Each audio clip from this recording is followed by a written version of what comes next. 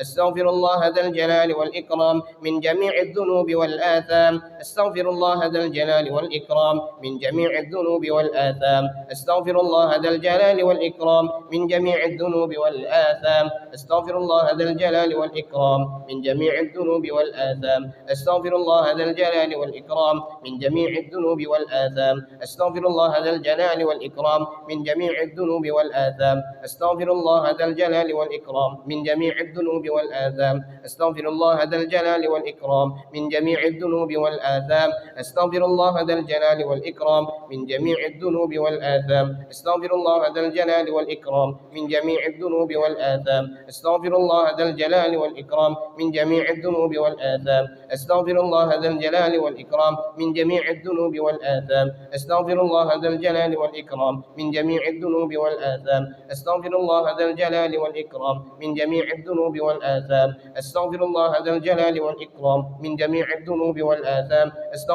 الله ذا الجلال والإكرام من جميع الذنوب والآثام أستغفر الله ذا الجلال والإكرام من جميع الذنوب والآثام أستغفر الله ذا الجلال والإكرام من جميع الذنوب والآثام أستغفر الله ذا الجلال والإكرام من جميع الذنوب والآثام أستغفر الله ذا الجلال والإكرام من جميع الذنوب والآثام أستغفر الله ذا الجلال والإكرام من جميع الذنوب والآثام أستغفر الله ذا الجلال والإكرام من جميع الذنوب والآثام أستغفر الله ذا الجلال والإكرام من جميع الذنوب والآثام أستغفر الله ذا الجلال والإكرام من جميع الذنوب والآثام أستغفر الله ذا الجلال والإكرام من جميع الذنوب والآثام أستغفر الله ذا الجلال والإكرام من جميع الذنوب والآثام أستغفر الله ذا الجلال والإكرام من جميع الذنوب والآثام أستغفر الله ذا الجلال والإكرام من جميع الذنوب والآثام أستغفر الله ذا الجلال والإكرام من جميع الذنوب والآثام أستغفر الله ذا الجلال والإكرام من جميع الذنوب والآثام أستغفر الله ذا الجلال والإكرام من جميع الذنوب والآثام أستغفر الله ذا الجلال والإكرام من جميع الذنوب والآثام أستغفر الله ذا الجلال والإكرام من جميع الذنوب والآثام أستغفر الله ذا الجلال والإكرام من جميع الذنوب والآثام أستغفر الله ذا الجلال والإكرام من جميع الذنوب والآثام أستغفر الله ذا الجلال والإكرام من جميع الذنوب والآثام أستغفر الله ذا الجلال والإكرام من جميع الذنوب والآثام أستغفر الله ذا الجلال والإكرام من جميع الذنوب والآثام أستغفر الله ذا الجلال والإكرام من جميع الذنوب والآثام أستغفر الله ذا الجلال والإكرام من جميع الذنوب والآثام أستغفر الله ذا الجلال والإكرام من جميع الذنوب والآثام أستغفر الله ذا الجلال والإكرام من جميع الذنوب والآثام أستغفر الله ذا الجلال والإكرام من جميع الذنوب والآثام أستغفر الله ذا الجلال والإكرام من جميع الذنوب والآثام أستغفر الله ذا الجلال والإكرام من جميع الذنوب والآثام أستغفر الله ذا الجلال والإكرام من جميع الذنوب والآثام أستغفر الله ذا الجلال والإكرام من جميع الذنوب والآثام أستغفر الله ذا الجلال والإكرام من جميع الذنوب والآثام. Itu istighfar Rajab Bapak Ibu. Mudah-mudahan niat kita pada malam hari ini dikabulkan oleh Allah Subhanahu wa taala melalui bacaan istighfar Rajab ini. Dan ini silakan diamalkan boleh kapanpun selama kita berada di bulan Rajab ini. Bapak Ibu yang saya hormati, malam ini saya sedikit akan menerangkan tentang Rajab apa itu Rajab, dan apa peristiwa-peristiwa penting yang bisa kita ambil dari peristiwa-peristiwa penting itu, yang peristiwa itu terjadi pada bulan Rajab. Pertama, makna arti daripada Rajab. Dalam kitab I'anatul Talibin, Rajab itu ada beberapa makna, ada beberapa nama lain daripada Rajab. Yang pertama, Rajab itu bermakna al-asab, yang berarti yang mengucur, yang menetes. Nah, itu makna Rajab yang pertama. Karena kenapa disebutkan mengucur, menetes? Karena pada bulan Rajab ini kebaikan-kebaikan itu diberikan oleh Allah Subhanahu wa taala, dikucurkan oleh Allah Subhanahu wa taala, diteteskan oleh Allah Subhanahu wa taala selama bulan Rajab ini. Maka di bulan Rajab ini ada beberapa amalan yang perlu kita laksanakan. Puasa, kemudian membaca istighfar Rajab, kemudian sering membaca Sayyidul Istighfar, kemarin kita sudah jelaskan. Nah, itu semuanya kebaikan-kebaikan. Dan nanti di 27 Rajab kita memperingati peristiwa Isra Mi'raj Nabi Muhammad sallallahu alaihi wasallam. Makanya disebut dengan Rajab itu maknanya adalah al-asab. Kemudian yang kedua, makna Rajab itu adalah al-asam. Nama lainnya daripada bulan Rajab itu adalah al-asam. Apa makna al-asam? Yang tuli. Ya, kalau kita nyebut orang itu tuli, nah, itu bahasa Arabnya summun atau al-asam. Maka disebutkan dalam Quran summun, bukmun, umyun, fahum la yubsirun. Nah, itu tuli. Kenapa tuli? Karena pada bulan Rajab ini kita dilarang untuk berkelahi, dilarang untuk gencatan senjata, dilarang kita untuk bertikai. Karena inna iddatash syuhuri 'indallahi 12 syahran fi kitabillah. Dalam Al-Qur'an itu bilangan bulan sebanyak 12. Minha arba'atun hurum. Di antara 12 itu ada 4 bulan haram yang haram berperang. Makanya dulu kalau sudah masuk bulan Rajab, Nabi mengingatkan kepada para sahabat, sekarang bulan Rajab dilarang untuk berperang. Berapa? Bulan haram itu 4. Pertama Dzulqa'dah, Dzulhijjah, Muharram, Rajab. Nah, itu bulan-bulan haram. Yang ketiga, nama lain daripada Rajab itu adalah Rajmun, yang artinya melempar. Maka orang jumrah itu melempar jumrah. Maka Rajab itu nama lainnya adalah Rajam, yang melempar. Nah, ini kata termaktub dalam kitab I'anatul Talibin. Kemudian ada peristiwa penting yang perlu kita ketahui di dalam bulan Rajab ini. Banyak peristiwa-peristiwa yang terjadi, yang peristiwa itu penting. Apa itu? Yang pertama, kata Syekh Ibnu Hajar Al-Haytami dalam kitab An-Ni'matul Kubra 'alal 'Alam bi Maulidi Sayyidi Waladi Adam, bahwa Siti Aminah bulan pertama mengandung Rasulullah sallallahu alaihi wasallam itu terjadi pada bulan Rajab.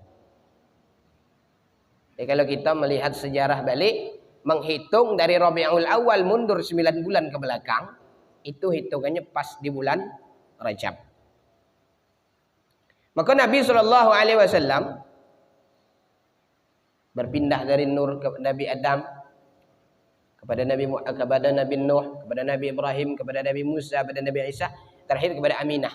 Masuknya nur Nabi Muhammad SAW kepada Aminah dalam bentuk jasad, dalam bentuk nur, itu terjadi pada bulan Rajab. Itu perlu kita tahu. Makanya dalam Rawi Al-Barzanji kemarin kita sudah kaji, bahwa Aminah itu pernah bermimpi. Mimpinya itu tidak tanggung-tanggung. Setiap bulan mimpi ketemu para nabi. Di bulan pertama mimpi dengan Nabi Adam alaihi salam. Nabi Adam mengucapkan salam. Nabi Adam memberikan kabar gembira bahwa yang engkau kandung ini adalah junjungan sekalian alam. Bukan sembarangan. Bulan kedua, bulan Sya'ban, didatangi lagi oleh para nabi dalam mimpinya. Bulan Ramadan seperti itu seterusnya. Tidak ada kegelisahan di hati Sayyidah Aminah, ibunya Rasulullah sallallahu alaihi wasallam. Tak ada ngidam macam-macam. Tak ada mual-mual, tak ada muntah-muntah. Ngapa? Karena yang kandung itu adalah Sayyidul Anbiya wal Mursalin. Nah, itu yang pertama. Yang kedua, pada tanggal 27 Rajab Rasulullah sallallahu alaihi wasallam di-Isra dan di-Mi'rajkan oleh Allah Subhanahu wa taala. Siapa yang menyebutkan itu? Syekh Al-Mansur Furi. Karena kalau kita lihat beberapa pendapat para ulama, ternyata ada selain daripada bulan Rajab. Lebih kurang ada 6 pendapat ulama yang mengatakan tentang peristiwa Isra dan Mi'raj Nabi Muhammad sallallahu alaihi wasallam selain daripada bulan Rajab. Ini tak panjang kita ceritakan. Karena peristiwa Isra dan Mi'raj itu peristiwa menghibur Rasulullah sallallahu alaihi wasallam sekaligus menjemput perintah salat. Karena Nabi sebelum di Isra dan di Mi'rajkan itu terjadi beberapa peristiwa. Yang peristiwa itu menyedihkan.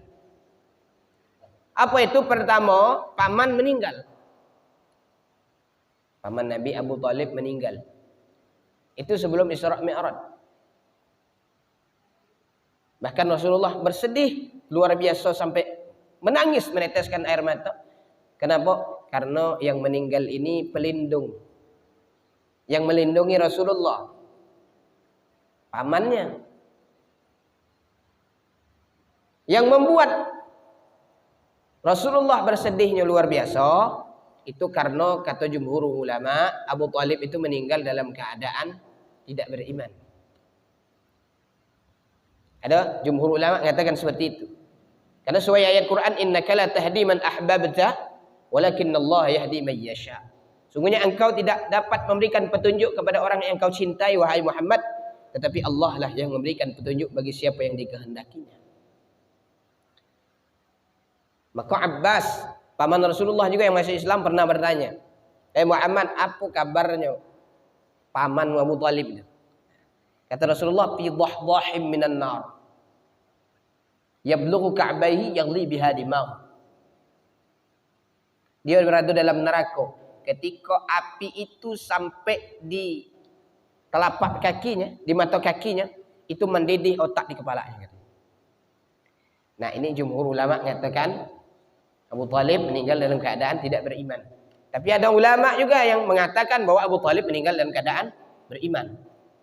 Seperti Syekh Zaini Dahlan dalam kitab Asnal Matalib fi Najati Abi Thalib mengatakan bahwa Abu Thalib meninggal dalam keadaan beriman, tetapi memang tidak mengucapkan secara lisan, tetapi di dalam hati dia beriman kepada Allah Subhanahu wa taala. Nah, kita jangan ikut campurlah dalam hal ini. Ini sudah keterangan para ulama. Begitu juga kita jangan ikut campur juga. Ada yang mengatakan ayah Rasulullah itu masuk dalam neraka. Kita jangan ikut campur lagi. Ayah ibu Rasulullah itu jumhur ulama Ahlus Sunnah wal Jamaah mengatakan bahwa ayah dan ibu Rasulullah itu berada dalam surga. Karena wa ma kunna mu'adzibina hatta na'batha rasula. Kami tidak mengadab sampai diutusnya para rasul. Maka ayah dan ibunya Rasulullah itu sebelum meninggalnya itu sebelum Rasulullah diutus sebagai seorang rasul. Maka mereka disebut dengan ahlul fatrah. Ahlul fatrah itu tidak terkena hukuman. Dan mereka masih mengikut kepercayaan yang dianut oleh Nabi Isa, Nabi Musa dan Nabi Ibrahim alaihissalam. Yang pertama, pamannya meninggal. Belum lama paman meninggal, bini pula meninggal. Siapa nama bininya? Ibu kenal bu? Nama bini Nabi, istri Nabi Khadijah. Istri Nabi itu memang banyak Tapi yang paling terkenal itu Khadijah. Yang paling populer Khadijah. Yang paling masyhur Khadijah. Karena pertama, istri pertama Rasulullah. Yang kedua, yang memberikan anak kepada Rasulullah. Rasulullah itu punya anak ada berapa? 7. Abdullah, Qasim, Zainab, Ruqayyah, Ummu Kalthum, Ibrahim, Fatimah. Itu anak Rasulullah. Ada juga istri Rasulullah namanya Hafsah binti Umar ibn al-Khattab. Ada juga istri Rasulullah namanya Aisyah binti Abu Bakar. Ada namanya Ummu Habibah. Ada namanya Saudah. Itu istri Rasulullah.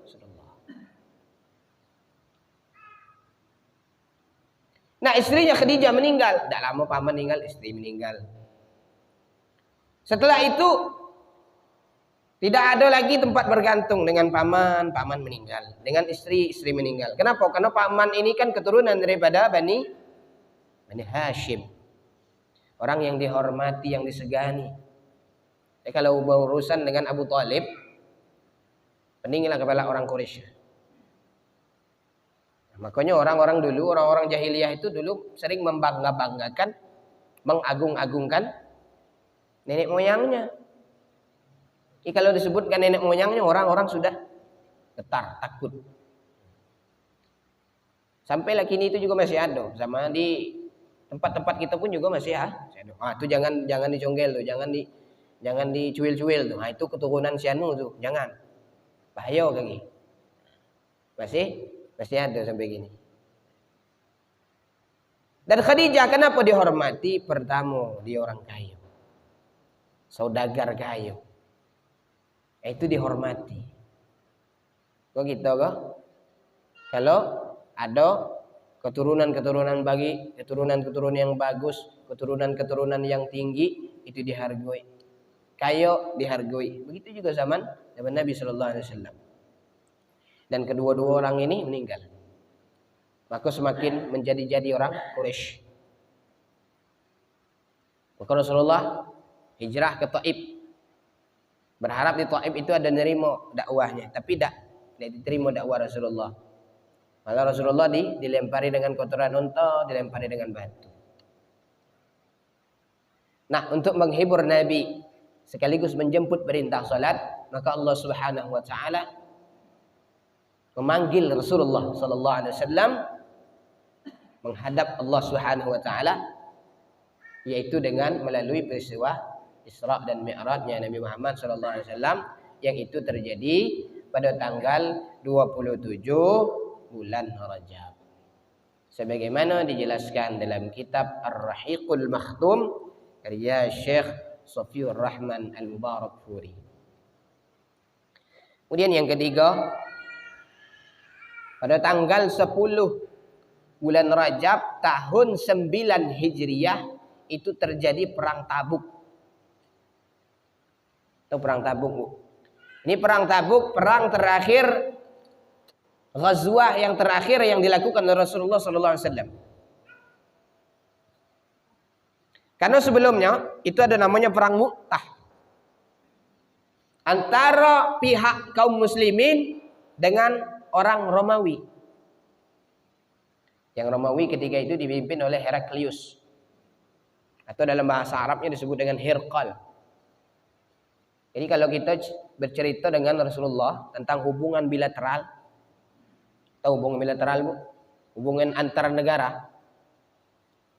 Itu sudah terjadi pada masa Rasulullah. Rasulullah berkirim surat dengan Raja Persia, dengan Raja Maqawqis, dengan Raja Najasyi, dengan Raja Heraklius, Hirqal. Itu kirim surat ngajak untuk apa? Masuk Islam. Karena kenapa?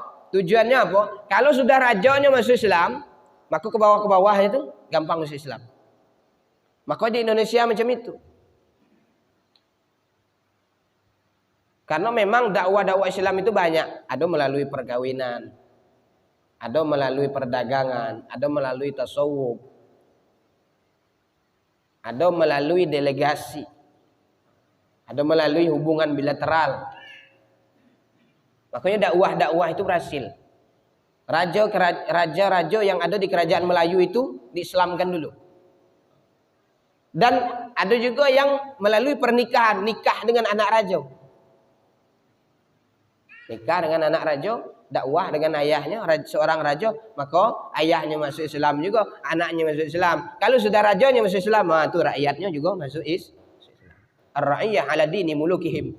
Rakyat itu ngikut kepada agama pemimpinnya.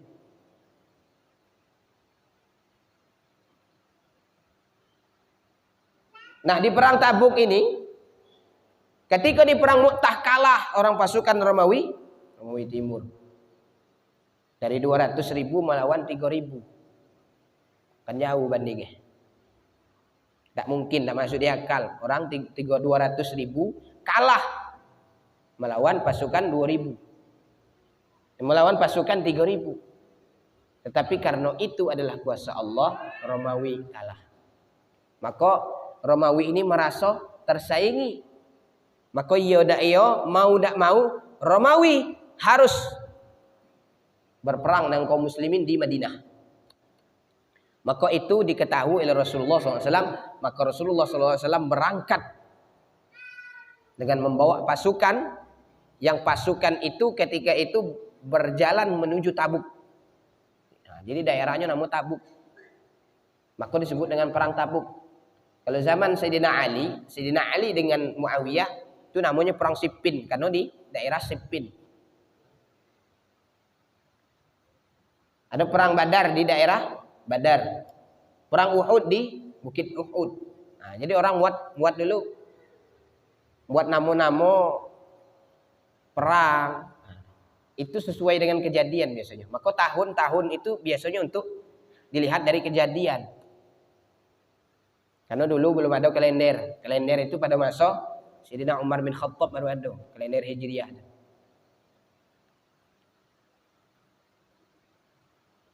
Nah, pasukan Tabuk ini, orang-orang yang berada di Tabuk, pihak kaum muslimin itu berada di Tabuk selama 20 hari. Perjalanan dari Madinah menuju Tabuk itu selama lebih kurang 15 hari. Pergi 15 hari, balik 15 hari. Jadi 30 hari dalam perjalanan, 20 hari di Tabuk. Tapi Allah Subhanahu wa taala memasukkan rasa takut di dalam hati orang-orang Romawi, maka tidak jadi perang. Tidak jadi terjadi gencatan senjata yang luar biasa. Maka saat itu pihak kaum muslimin merasa aman. Dan baliklah setelah 20 hari, baliklah pihak kaum muslimin dari Tabuk menuju ke Madinah Al-Munawwarah. Nah, inilah perang yang dilakukan oleh Rasulullah terakhir kali. Maka setelah itu dilakukan Rasulullah haji wada, haji terakhir, maka dalam setelah itu Rasulullah SAW meninggal dunia. Nah, itu terjadi perang Tabuk, terjadi pada bulan Rajab. Kemudian pada bulan Rajab tahun 9 Hijriah juga Raja Najasyi meninggal dunia. Siapa Raja Najasyi ini? Raja dari negeri Habasyah. Inilah yang menyelamatkan pihak kaum muslimin karena orang-orang ini kan banyak diintimidasi oleh pihak kaum kafir Quraisy. Maka mereka hijrah ke negeri Habasyah. Lebih kurang 12 atau 13 orang yang hijrah ke Habasyah. Nah, yang menolong orang-orang yang hijrah ke Habasyah ialah seorang raja namanya An-Najasyi. Nah, ini masuk Islam. Setelah dikirimkan surat Rasulullah SAW, dijelaskan, maka Raja Najasyi percaya dan dia masuk Islam. Pada bulan Rajab tahun 9 Hijriah, Raja Najasyi meninggal dunia. Maka inilah salat ghaib yang pertama dilakukan oleh Rasulullah SAW. Ketika Raja Najasyi meninggal, maka Rasulullah dan para sahabat melaksanakan salat ghaib. Apa salat ghaib itu? Salat untuk jenazah yang tidak ada di hadapannya. Itu namanya salat ghaib. Kalau ada saudara kita yang jauh di sana, kita sudah dapat pergi, kita melaksanakan sholat jenazahnya di situ, tapi tidak ada orangnya, itu namanya sholat ghaib. Tapi kalau ada orangnya, namanya sholat jenazah. Boleh sholat ghaib? Boleh. Kemudian yang kelima, pada bulan Rajab tahun 204 Hijriah, sebagaimana disebutkan Syekh Nahrawi Abdul Salam dalam kitab Al-Imam Syafi'i fi madhhabih Al-Qadim wal Jadid, dijelaskan bahwa Imam Syafi'i meninggal pada bulan Rajab tahun 204 Hijriah dalam umur lebih kurang 54 tahun. Imam Syafi'i itu lahir tahun 150 Hijriah, meninggal 204 Hijriah. Tidak ada lama hidupnya Imam Syafi'i. Imam Al-Ghazali hidup lahir pada tahun 450 Hijriah, meninggal 505 Hijriah. Tidak lama juga. 55 tahun. Imam Syafi'i 54 tahun. Jadi kalau kita lihat para ulama itu umurnya muda-muda meninggalnya. Bahkan Imam An-Nawawi belum sempat menikah, beliau sudah meninggal. Imam Nawawi itu. Maka dalam kitab Al-Ulama Al-Uzzab, ulama-ulama yang jomblo, itu salah satunya adalah Imam An-Nawawi. Imam Nawawi itu tidak menikah. Kenapa tidak menikah?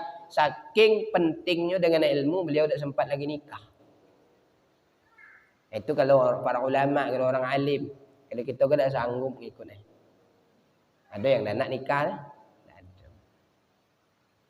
Saya sibuk Ustaz nak ngurus ilmu bila dan nak saya nikah. Itu berarti ngikut Imam Nawawi juga. Tapi tak ada model kita ke makam.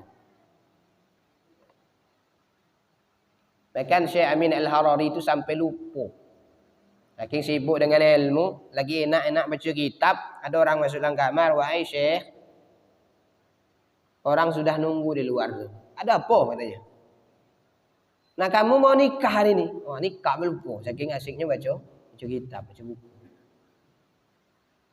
Man kita lupa baca buku, ingat dengan nikah. Bagi orang nikah, mestilah baca buku, tak apa. Ya.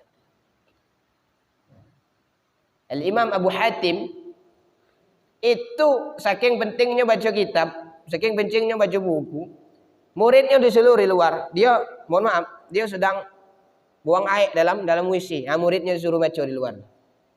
Saking pentingnya dengan ilmu. Nanti kalau baca di luar, kalau baca di dalam kan tidak boleh. Baca suruh baca muridnya di luar. Saking asiknya dengan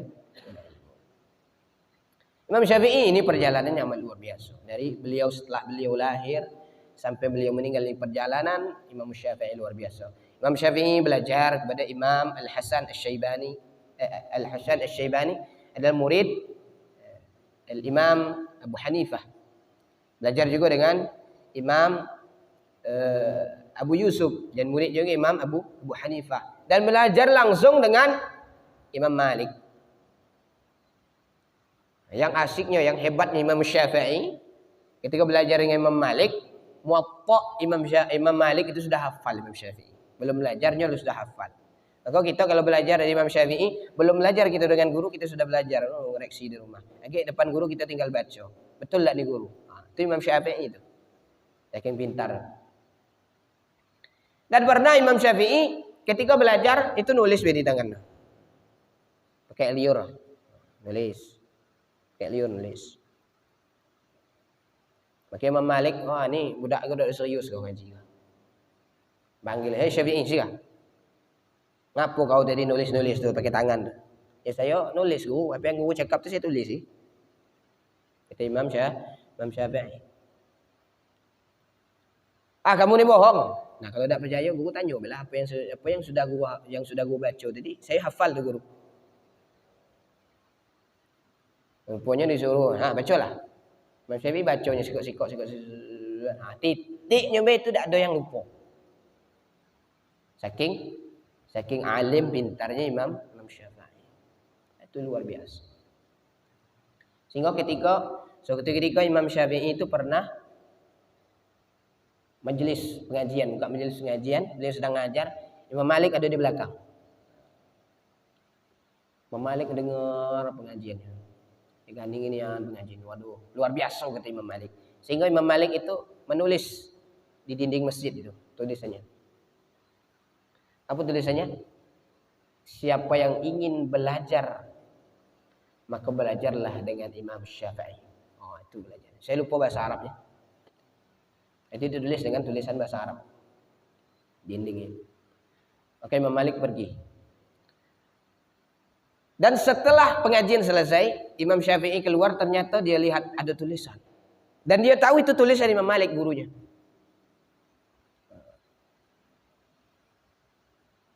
Maka setelah dibaca, siapa yang ingin ikut pengajian, ikut majelis orang alim, maka datanglah di majelisnya Syafi'i, kata Imam Malik. Maka ditulislah di bawah tulisan Imam Malik itu yang nulis Imam Syafi'i. Apa kata Imam Syafi'i? Alimnya yang bernama Syafi'i itu sebelumnya belajar dengan Imam Malik. Oh, ini hebatnya. Itu orang alim, sama-sama orang-orang alim. Nah, itu Imam Syafi'i, kecerdasan Imam Syafi'i. Dan Imam Syafi'i tak lama hidupnya, beliau meninggal bulan Rajab tahun 204 Hijriah. Kemudian pada bulan Rajab juga tahun 101 Hijriah, Khalifah Umar bin Abdul Aziz, salah satu khalifah daripada Bani Umayyah, meninggal. Ini khalifah yang paling terkenal dari Bani Umayyah. Beliau meninggal itu karena kata Al-Imam Ibnu Katsir dalam kitab Al-Bidayah wan Nihayah, itu diracuni oleh pembantunya. Karena pembantunya ini dihadiahkan oleh seseorang, kalau kamu mau bunuh Khalifah Umar bin Abdul Aziz, ini ada hadiah untuk beberapa uang kepemimpinan. Nah, diracuni. Karena minum itu tadi, maka Khalifah Umar bin Abdul Aziz ini khalifah yang luar biasa. Kenapa?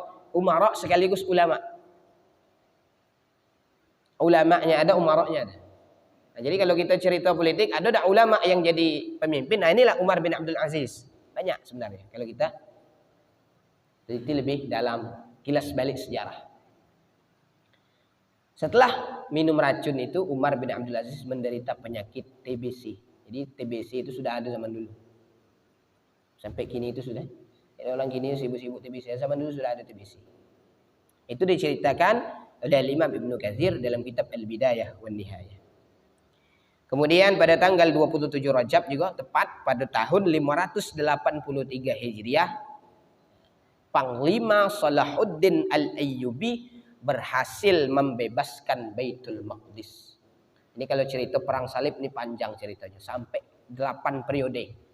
Bagaimana dituliskan dalam kitab dalam buku peradaban sejarah peradaban Islam, Dr. Badri Yatim itu menjelaskan lebih detail bagaimana terjadinya perang salib. Dan perang salib yang paling terkenal itu perang salib yang dilakukan oleh Panglima Salahuddin Al-Ayyubi. Dan Salahuddin Al-Ayyubi ini termasuk panglima sekaligus ulama, panglima perang yang mengobarkan semangat kaum muslimin untuk berperang. Itu dengan cara apa? Dengan cara membangkitkan kecintaan dan kerinduan kepada Rasulullah sallallahu alaihi wasallam, dengan cara memperingati hari kelahiran Nabi Muhammad sallallahu alaihi wasallam. Nah, itulah beberapa peristiwa yang terjadi pada bulan Rajab.